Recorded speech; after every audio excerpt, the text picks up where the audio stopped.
So here we go. Here's me in blackface. There it is.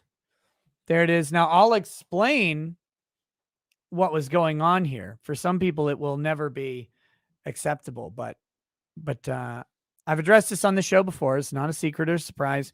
People tend to find it after a little bit. Yes, even the hands. So if you've watched this show long enough,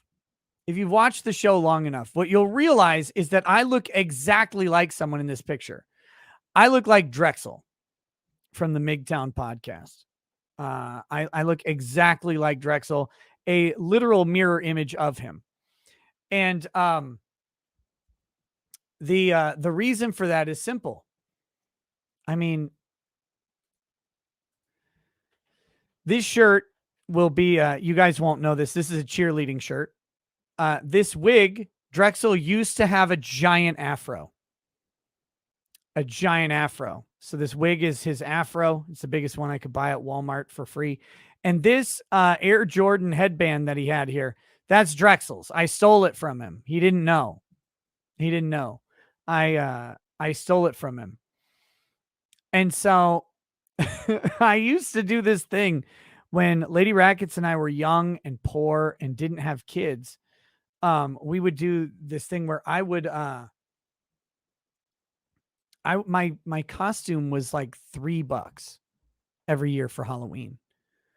Right? Because what do? You don't have any money when you're young.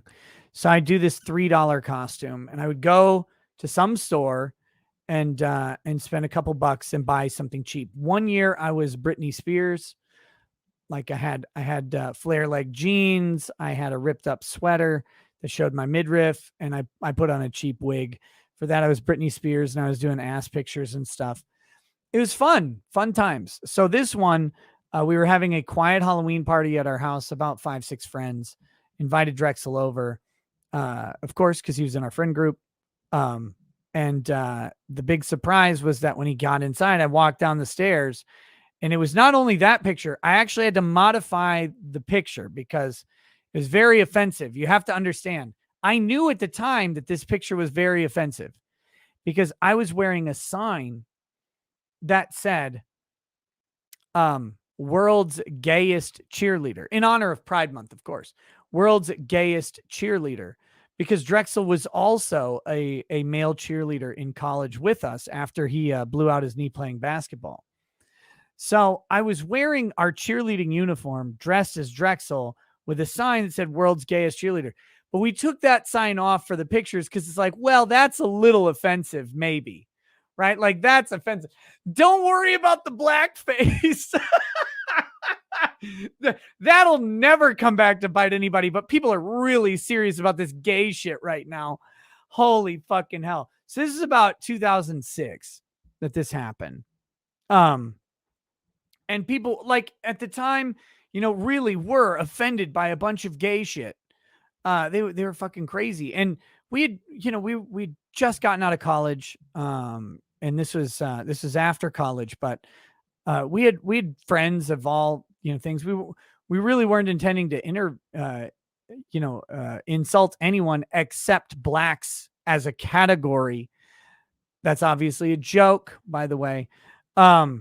But we weren't intending to insult anyone. And so we took off the sign because, like, it's funny for the joke here, but we really didn't want to offend anybody. And I put the pictures up on MySpace